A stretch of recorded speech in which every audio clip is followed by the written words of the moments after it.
ഉറപ്പായും ദജ്ജാൽ വരും. അവന്റെ ആയുസ് എന്നത് 40 ദിവസം മാത്രമായിരിക്കും. അവന്റെ ഒരു ദിവസം എന്നത് നമുക്കൊരു വർഷം പോലെ ആയിരിക്കും. അവന്റെ 2ാമത്തെ ദിവസം നമുക്ക് 40 ദിവസം പോലെയും 3ാമത്തെ ദിവസം ഒരാഴ്ച പോലെയും ആയിരിക്കും. ഈ കാലയളവിൽ അവൻ നമുക്ക് കാണിച്ചു തരുന്നതും അനുഭവിപ്പിക്കുന്നതും അത്രയും കാലത്തെ നരകവേദനകളും വിശപ്പും പട്ടിണിയുമായിരിക്കും. ഈ 40 ദിവസങ്ങളിൽ അവൻ ഈ ലോകം മുഴുവൻ സഞ്ചരിക്കും.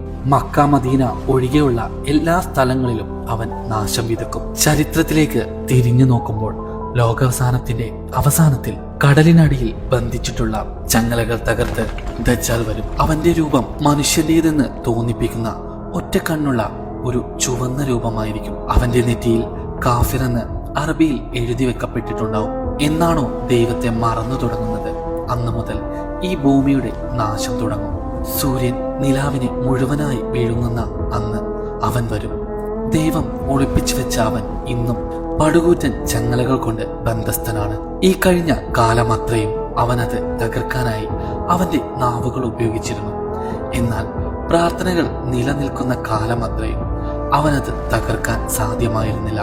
ലോകത്ത് മുഴുവൻ നാശം വിതച്ച് ഒരിക്കൽ അവനെ ദൈവത്തിന്റെ ഒരു പ്രവാചകനാൽ അവൻ കൊല ചെയ്യപ്പെടും. ഒടുവിൽ എന്നേക്കുമായി ഈ ലോകം ഒരു സ്വപ്നം പോലെ കൺമുന്നിൽ മറഞ്ഞു പോകും.